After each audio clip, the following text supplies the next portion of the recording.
সুপ্রিয় শিক্ষার্থী বন্ধুরা, ম্যাথ গ্রাউন্ডে সবাইকে স্বাগতম। আজকে আমরা সরল সহসমীকরণের অনুশীলনী 6.2 এর যে উদাহরণের অঙ্কগুলো আছে, বাকি যে তিনটা উদাহরণের অঙ্ক আমরা তিনটারই সমাধান করব। 10 বছর পূর্বে পিতা ও পুত্রের বয়সের অনুপাত ছিল 4:1। 10 বছর পর পিতা ও পুত্রের বয়সের অনুপাত হবে 2:1। পিতা ও পুত্রের বর্তমান বয়স নির্ণয় করো। তো আমাদের এখানে নির্ণয় করতে হচ্ছে বর্তমান বয়স। তাহলে আমরা বর্তমান বয়সটা আগে ধরে নিই। যে মনে করি পিতার বর্তমান বয়স x বছর, পুত্রের বর্তমান বয়স y বছর। এখন প্রথম শর্ত অনুযায়ী দেখো, প্রথম শর্তে কি ছিল যে 10 বছর পূর্বে পিতা ও পুত্রের বয়সের অনুপাত ছিল 4:1। অর্থাৎ আমরা পিতার যে বয়স, বর্তমান বয়স x, তার থেকে 10 বিয়োগ করে দিচ্ছি, তাহলে 10 বছর পূর্বে হবে। আবার পুত্রের বয়স থেকেও 10 বছর বাদ দিচ্ছি, তাহলে x - 10 = y - 10, এই অনুপাতটাই হচ্ছে 4:1। এখন এই অনুপাতকে আমরা একটু ভাগ আকারে লিখলাম, অর্থাৎ এইটার নিচে এইটা, আবার এখানে অনুপাত 4-এর নিচে 1। এখন আমরা এটা আর গুণ করি, তাহলে 1-এর সাথে x - 10 গুণ করলে x - 10ই হবে। আর এখানে 4 দিয়ে y কে গুণ করলে 4y - 4×10 = 40। বা এখানে আমরা পক্ষান্তর করছি, অর্থাৎ এই 4y কে আমরা বাম পক্ষে নিয়ে আসছি, তাহলে এখানে প্লাস ছিল মাইনাস হয়েছে, সমান। আর এই -40 এখানে আছে, এই -10 এটা ডান পক্ষে নিয়ে আসছি, এজন্য এখানে +10 হয়েছে। বা x - 4y সমান, এখানে দেখো চিহ্ন যেহেতু আলাদা, অর্থাৎ মাইনাস আছে প্লাস আছে, সেক্ষেত্রে প্লাসে মাইনাসে মাইনাস, তার মানে আমাদের বিয়োগ করতে হবে। 40 থেকে 10 বাদ দিলে 30। আর এখানে বড়টার চিহ্ন কোনটা? বড় হচ্ছে 40, 40-এর চিহ্ন মাইনাস, এই জন্য এখানে মাইনাস। তাহলে এইটা আমাদের 1 নম্বর সমীকরণ। এখন দ্বিতীয় শর্ত অনুযায়ী দেখো, দ্বিতীয় শর্তে কি ছিল যে 10 বছর পর পিতা ও পুত্রের বয়সের অনুপাত হবে 2:1। তাহলে বর্তমান বয়স থেকে 10 বছর পরে, তাহলে বর্তমান বয়স ধরছি আমরা x আর y, তাহলে এখানে হবে x + 10 আর y + 10। যেমন আগে ধরছিলাম x - 10 y - 10, আর এটা 10 বছর পর, এই জন্য +10, আর এখানে y + 10। তো ঠিক আগের মতো এখানেও আমরা এটা ভাগ করব, ভাগ আকারে লিখলাম। এখন আমরা আর গুণ করব, অর্থাৎ x + 10 সমান, এখানে 2 দিয়ে গুণ করলে 2y + 2 10 দুগুণে 20। বা x - 2y, অর্থাৎ পক্ষান্তর করছে, এই +2y এ পাশে -2y হয়েছে, আর +10 এ পাশে হয়েছে -10। বা x - 2y সমান, দেখো 20 থেকে 10 বাদ দিলে 10। এখানে কি হলো, এই 20-এর চিহ্ন হচ্ছে প্লাস, আর এটা হচ্ছে মাইনাস, তাহলে প্লাসে মাইনাসে মাইনাস, মানে বিয়োগ করব। তাহলে 20 থেকে 10 বাদ দিলে 10। আর এই 20 আর 10-এর মধ্যে বড়কে 20, এর চিহ্ন কি? প্লাস, তাহলে এখানে প্লাস। এটা হচ্ছে 2 নম্বর সমীকরণ। এখন আমরা পরের পেজে আসছি বিদায় আমরা এই যে সমীকরণ দুইটা এখানে লিখে রাখছি। তো আমরা কি করব, 1 নম্বর সমীকরণ এবং 2 নম্বর সমীকরণ বিয়োগ করব। তো আমরা সমীকরণ দুটো লিখি, দেখো এখানে লিখলাম। এখন এই সমীকরণ দুটো যদি আমরা বিয়োগ করি, অবশ্যই এদের চিহ্নের পরিবর্তন করতে হবে। তাহলে এখানে দেখো এখানে প্লাস আছে, তাহলে মাইনাস হবে, এখানে মাইনাস আছে প্লাস হবে, আর এখানে প্লাস আছে মাইনাস হবে। তো চিহ্নগুলো আমরা পরিবর্তন করে নিলাম। তাহলে এটা +x আর -x কাটা। এখন এই 2y এর চিহ্ন কিন্তু এখন প্লাস, তাহলে আর এটা মাইনাস, তাহলে বিয়োগ করতে হবে। অর্থাৎ 4টা y থেকে 2টা y বাদ দিলে থাকে 2y। আর 2y এর চিহ্ন কি হবে? প্লাস হবে নাকি মাইনাস হবে? দেখো বড় কে, 4y বড় না 2y বড়? অবশ্যই 4y বড়, তাহলে 4y এর চিহ্ন কি আছে? মাইনাস, তাহলে এখানে হবে মাইনাস সমান। এইখানে যদিও আগে প্লাস ছিল, কিন্তু এখন তো মাইনাস, তার মানে একটাও মাইনাস এটাও মাইনাস, তাহলে দুইটা সমজাতীয় রাশি হলে তাদেরকে আমাদের যোগ করতে হবে। তাহলে এখানে আমরা 30 আর 10 যোগ করলে হবে 40, আর 40-এর চিহ্ন হবে বড়টার চিহ্ন, অর্থাৎ 30 বড়, এখানে মাইনাস আছে, তাহলে এটা মাইনাস। এখন উভয় পক্ষেই মাইনাস মাইনাস কেটে দিতে পারি আমরা, বা y সমান এই 40-এর নিচে 2 ভাগ করলাম আমরা 2 দিয়ে, অর্থাৎ y সমান 20। ওয়াই এর মান 1 নং সমীকরণে বসিয়ে পাই। তো 1 নাম্বার যে সমীকরণটা আমাদের, এইটা 1 নাম্বার সমীকরণ। তাহলে এখানে ওয়াই এর মানটা বসাই দেবো। দেখো X minus 4 into Y, Y এর মান কত আসছে আমাদের 20, তাহলে 4 ইন্টু 20 সমান মাইনাস 30, বা এক্স মাইনাস 80, দেখো 4 দিয়ে 20 গুণ করলে 80 হবে, সমান মাইনাস 30, বা এক্স সমান, এখানে আমরা আবার পক্ষান্তর করছি, অর্থাৎ মাইনাস 80কে আমরা ডান পাশে নিয়ে গেছি, তাহলে হয়েছে প্লাস 80। এখন এক্স সমান 50, কেন 50? দেখো এখানে কিন্তু রাশি দুইটা সমজাতীয় না, আলাদা, অর্থাৎ একটা আছে মাইনাস, একটা আছে প্লাস, তাহলে এটা প্লাসে মাইনাসে মাইনাস করতে হবে, অর্থাৎ বিয়োগ করতে হবে। তো 80 থেকে 30 বাদ দিলে হয় 50, আর 50-এর চিহ্ন কোনটার চিহ্ন হবে? বড়টার। বড়কে 30 বড় না 80 বড়? 80 বড়, তাহলে 80-র চিহ্ন কি আছে? প্লাস আছে, তাহলে এখানেও হবে প্লাস। অতএব নির্ণয় পিতার বর্তমান বয়স, দেখো পিতার বয়স আমরা এক্স ধরছিলাম, তাহলে নির্ণয় পিতার বর্তমান বয়স 50 বছর এবং পুত্রের বর্তমান বয়স 20 বছর। এই যে ওয়াই ধরছিলাম, এটা 20 বছর, এটা আমাদের অ্যান্সার। উদাহরণ 4 নাম্বার, 2 অঙ্ক বিশিষ্ট কোনো সংখ্যার অঙ্কদ্বয়ের সমষ্টির সাথে 7 যোগ করলে যোগফল দশক স্থানীয় অঙ্কটির 3 গুণ হয়, কিন্তু সংখ্যাটি থেকে 18 বাদ দিলে অঙ্কদ্বয় স্থান পরিবর্তন করে, সংখ্যাটি নির্ণয় করো। তো প্রথমে আমরা মনে করি যে দশক স্থানীয় অঙ্কটি সমান এক্স, একক স্থানীয় অঙ্কটি সমান ওয়াই। অতএব নির্ণয় সংখ্যাটি হবে, দেখো আমরা একক দশক তো গুনছি, যে একক দশক এইভাবে করছি, তো এককের সাথে 1 গুণ হবে আর দশকের সাথে 10 গুণ হবে। তো দেখো আমরা এই জন্য, যেহেতু দশক স্থানীয়, একটা অঙ্ক তো একক থাকে সবার ডানে, দশক থাকে বামে, তার বামে আবার শতক, তার বামে সহস্র, এইভাবে আমরা গুনি। তো সেই ক্ষেত্রে দশক স্থানীয় অঙ্কটির সাথে আমাদের যদি সংখ্যাটি লিখতে যাই, দশক স্থানীয় অঙ্কের সাথে আমাদের 10 গুণ হবে, তাহলে 10x প্লাস ওয়াই। এখানে ওয়াই গুণ 1 হবে মূলত, কিন্তু আমরা শুধু ওয়াই দিছি কেন? কারণ 1-এর সাথে ওয়াই গুণ করলে একই হয়, এই জন্য আমরা সংখ্যাটি লিখছি 10x প্লাস ওয়াই। এখন আমাদের এখানে বলছে কি, প্রথম শর্তটা দেখি আমরা, যে 2 অঙ্ক বিশিষ্ট কোনো সংখ্যার অঙ্কদ্বয়ের সমষ্টির সাথে, তো অঙ্কদ্বয়ের সমষ্টিটা কি? x plus Y. এই x প্লাস ওয়াই এর সাথে যদি আমরা 7 যোগ করি, তাহলে যোগফল হবে দশক স্থানীয় অঙ্কটির 3 গুণ, অর্থাৎ 7 যোগ করলে আমাদের যে সংখ্যাটি দাঁড়াবে, সেই সংখ্যাটি হবে দশক স্থানীয় অঙ্ক আমাদের কত? x, তাহলে এই x এর 3 গুণ। তাহলে আমরা লিখি প্রথম শর্তটা, যে প্রথম শর্ত অনুযায়ী x প্লাস ওয়াই, মানে এটা হচ্ছে আমার একক স্থানীয় অঙ্ক আর দশক স্থানীয় অঙ্কের যোগফল, এর সাথে কত যোগ করতে বলছে? দেখো 7, তাহলে আমরা 7 যোগ করলাম, সেটা কার সমান হবে? দশক স্থানীয় অঙ্কটির 3 গুণ, অর্থাৎ দশক স্থানীয় অঙ্ক আমার কে?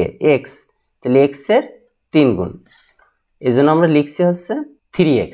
এবার এটা আমরা একটু ক্যালকুলেশন করে দেখো, বা x প্লাস ওয়াই, এই 3x কে আমরা এই পাশে নিয়ে আসলাম, এই জন্য মাইনাস 3x হয়েছে, সমান প্লাস 7 কে আমরা পক্ষান্তর করে ডান পাশে নিছি, এটা হবে মাইনাস 7x, বা মাইনাস 2x প্লাস ওয়াই, অর্থাৎ 3টা x থেকে যদি একটা x বাদ দিই, তাহলে কয়টা x হবে? 2টা x, তাহলে সেটা লিখছি যে মাইনাস 2x প্লাস ওয়াই সমান মাইনাস 7, এটা 1 নম্বর সমীকরণ। এখন দ্বিতীয় শর্তটা আমরা এখানে লিখছি, দেখো দ্বিতীয় শর্তটা কি দেখো তো, সংখ্যাটি থেকে 18 বাদ দিলে, দেখো আমরা সংখ্যাটি কি লিখছি? এই যে এটা সংখ্যা, অর্থাৎ 10x প্লাস ওয়াই, এই সংখ্যা থেকে আমাদের 18 বাদ দিতে হবে। তো দিলাম আমরা 18 বাদ দিলাম, দিলে অঙ্কদ্বয় স্থান পরিবর্তন করে, অর্থাৎ 18 বাদ দিলে আমাদের যে অঙ্কটা, এই সংখ্যাটা, এই সংখ্যার অঙ্কদ্বয় স্থান পরিবর্তন করে। তাহলে কি হবে? অর্থাৎ x এর জায়গায় যাবে y আর y এর জায়গায় যাবে x। তো আমরা সেটাই লিখছি, সংখ্যাটি থেকে আমরা 18 বাদ দিচ্ছি, বাদ দিয়ে পরে আমরা সংখ্যাটি লিখছি, কিন্তু অঙ্ক দুটোকে আমরা স্থান পরিবর্তন করে দিচ্ছি, অর্থাৎ x এর জায়গায় y দিচ্ছি আর y এর জায়গায় x। এখন এই অংশটা আমরা ক্যালকুলেশন করি, বা 10x প্লাস ওয়াই, এই যে 10x 10y, এটা আমরা বাম পাশে নিয়ে আসছি, এই জন্য দেখো চিহ্ন পরিবর্তন হয়েছে, প্লাস এক্সকেও আমরা বাম পাশে নিয়ে আসছি, এটাও আমাদের চিহ্ন পরিবর্তন হয়েছে। একইভাবে এই যে মাইনাস 18, দেখো এটা কোথায় ছিল? সমান চিহ্নের বাম পাশে ছিল, এটাকে আমরা ডান পাশে নিয়ে গেছি, এই জন্য মাইনাসটা হয়ে গেছে প্লাস। বা 10টা x থেকে একটা x বাদ দিলে হবে 9x, মাইনাস 10টা ওয়াই থেকে একটা ওয়াই বাদ দিলে হবে 9y সমান 18। এখন এখানে আমরা 9 কমন নিচ্ছি, 9 কমন নিলে থাকে x মাইনাস ওয়াই সমান 18, বা x মাইনাস ওয়াই সমান 18 ভাগ 9, বা x মাইনাস ওয়াই সমান 2। অর্থাৎ আমাদের এইটা 1 নম্বর সমীকরণ বের হলো আর এটা 2 নম্বর সমীকরণ বের হলো। এখন আমরা 1 নম্বর সমীকরণ এবং 2 নম্বর সমীকরণ যোগ করে পাই। দেখো আমরা এখানে লিখছি যে 1 নম্বর সমীকরণ এবং 2 নম্বর সমীকরণ যোগ করে পাই।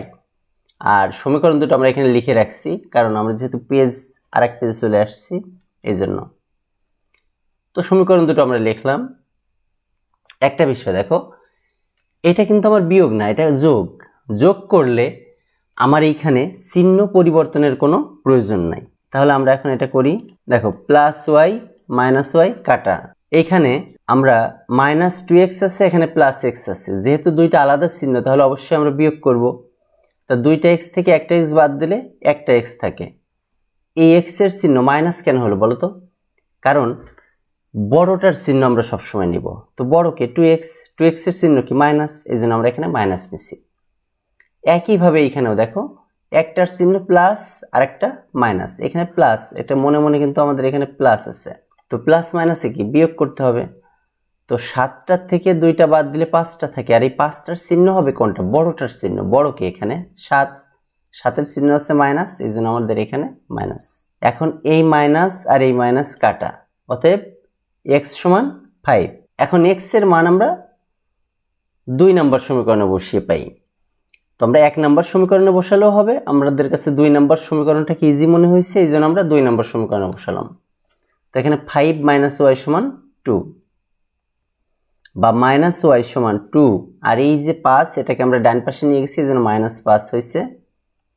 বা মাইনাস ওয়াই সমান এখানে বিয়োগ করছি, 5-এর থেকে 2 বাদ দিলে 3 হয়, আর বড়টার চিহ্ন কি মাইনাস, এই জন্য এখানে মাইনাস। তো মাইনাস আর মাইনাস কাটা, অতএব ওয়াই সমান 3। এখন আমরা এই সংখ্যাটি বের করব। হ্যাঁ, অতএব নির্ণয় সংখ্যাটি, দেখো আমরা সংখ্যাটি এই জন্য এখানে লিখলাম যে ওই পাশে যেহেতু আমরা পেজ রেখে আসছি, তো আমাদের সংখ্যাটি ছিল হচ্ছে 10x প্লাস ওয়াই। তো এখানে লিখবো নির্ণয় 10 গুণ x এর মান আমাদের বের হয়েছে, দেখো 5, x এর মান 5, তো 10 গুণ 5, আর y এর মান বের হয়েছে 3, এই জন্য এখানে y এর জায়গায় 3 সমান, দেখো 5 × 50 যোগ 3, তাহলে 53। এটাই আমাদের অ্যান্সার। এখন দেখো কোনো ভগ্নাংশের লবের সাথে 7 যোগ করলে ভগ্নাংশটির মান 2 হয় এবং হর থেকে 2 বাদ দিলে ভগ্নাংশটির মান 1 হয়। ভগ্নাংশটি নির্ণয় করো। মনে করি ভগ্নাংশটি সমান x/y, যেখানে x লব আর y হর। তাহলে আমরা প্রথম শর্তানুসারে দেখো ওই ভগ্নাংশটির লবের সাথে 7 যোগ করতে হবে। তাহলে আমাদের লবকে x, তাহলে x এর সাথে আমরা 7 যোগ করলাম, যোগ করলে ভগ্নাংশটির মান হয় 2, অর্থাৎ সমান 2। তো এটাকে আমরা আর গুণ করি। আচ্ছা, এটা আর গুণ করলে আমাদের এইখানে মনে মনে কিন্তু আমাদের 1 ধরে নিতে হবে। হ্যাঁ, তাহলে এই 1 দিয়ে যদি আমরা x + 7কে গুণ করি তাহলে আমাদের x + 7ই হবে সমান, আর এই y আর 2 গুণ করলে 2y, বা x - 2y। দেখো এই যে 2y, এই 2yটা আমরা এখন এটাকে আমরা নিয়ে যাচ্ছি বাম পাশে, তাহলে x - 2y সমান, আর এই যে +7 এটাকে আমরা ডান পাশে নিয়ে আসলাম, তাহলে এটা হবে -7। তো এটা আমাদের 1 নম্বর সমীকরণ। এখন দ্বিতীয় শর্ত অনুযায়ী দেখো, দ্বিতীয় শর্তটা আমাদের কি বলছিল যে ওই ভগ্নাংশটি হর থেকে যদি আমরা 2 বাদ দেই, তাহলে আমরা দিলাম হর থেকে, হর y ছিল, y থেকে 2 বাদ দিলাম, বাদ দিলে ভগ্নাংশটির মান 1 হয়, অর্থাৎ এই যে ভগ্নাংশটির মান 1 হয়। এখন আমরা এখানে মনে মনে এই 1 এর নিচে আরেকটা মনে করি 1 আছে, তাহলে আর গুণ যদি করি, দেখো 1 দিয়ে যদি আমরা x কে গুণ করি তাহলে xই হয়, আর y এই উপরে 1 দিয়ে যদি আমরা y - 2 কে গুণ করি তাহলে y - 2ই হয়, বা x - y, অর্থাৎ y কে আমরা বাম পাশে নিয়ে আসলাম, তাহলে x - y সমান -2। এটা 2 নম্বর সমীকরণ। এখন 1 নং আর 2 নম্বর সমীকরণ বিয়োগ করে পাই। তো আমরা সমীকরণ দুটো লিখলাম, এখন বিয়োগ করতে হবে। দেখো বিয়োগ করলে কি হবে, অবশ্যই আমার এখানে চিহ্ন পরিবর্তন হবে। যেমন এখানে প্লাস আছে মাইনাস হবে, মাইনাস আছে প্লাস হবে, এটা মাইনাস আছে প্লাস হবে, তো আমরা সেভাবে লিখলাম। এখন দেখো মাইনাস এক্স আর প্লাস এক্স কাটা, এখানে দুইটা ওয়াই থেকে একটা ওয়াই বাদ দিব, তাহলে আমাদের হবে হচ্ছে একটা ওয়াই, অর্থাৎ মাইনাস ওয়াই। মাইনাস কেন হলো? কারণ বড়টা হচ্ছে কি 2y, এর চিহ্ন কি আছে মাইনাস, এই জন্য এখানে মাইনাস। এখানেও তাই, 7 যেহেতু মাইনাস আছে আর 2 এখন প্লাস, তাহলে প্লাসে মাইনাসে কি মাইনাস, অর্থাৎ বিয়োগ করতে হবে। 7 থেকে 2 বাদ দিলে 5 হয়, আর 5-এর চিহ্ন হবে বড়টার চিহ্ন, অর্থাৎ 7-এর চিহ্ন কি আছে মাইনাস, এই জন্য মাইনাস। এখন এই মাইনাস মাইনাস কাটা, অতএব y সমান 5। এখন y এর মান 2 নং সমীকরণে বসিয়ে পাই। আমরা এটা যে কোনো সমীকরণে বসালে হবে, তবে আমরা 2 নম্বর সমীকরণে বসালাম। তাহলে x মাইনাস y এর মান ছিল, দেখো এই যে x মাইনাস y, তা y এর মান 5, তা আমরা দিচ্ছি মাইনাস 5 সমান মাইনাস 2, বা x সমান মাইনাস 2, আর এই যে মাইনাস 5 এটাকে আমরা ডান পাশে নিয়ে গেছি, এই জন্য হয়েছে প্লাস 5। অতএব x সমান 3। 3 কেন হলো? দেখো একটার চিহ্ন মাইনাস আর একটা হচ্ছে প্লাস, তা প্লাসে মাইনাসে কি হয় মাইনাস, অর্থাৎ বিয়োগ করতে হবে। তাহলে 5 থেকে 2 বাদ দিলে 3 হয়, আর এই 3-এর চিহ্ন হবে বড়টার চিহ্ন। এখানে দেখো 2 বড় না 5 বড়, অবশ্যই 5 বড়, তো 5-এর চিহ্ন কি আছে প্লাস, এই জন্য এখানে হয়েছে প্লাস। অতএব নির্ণেয় ভগ্নাংশটি, তো আমরা ভগ্নাংশটি ছিল x/y, তো x এর মান 3 আর y এর মান দেখো 5, তো আমাদের এটাই অ্যান্সার।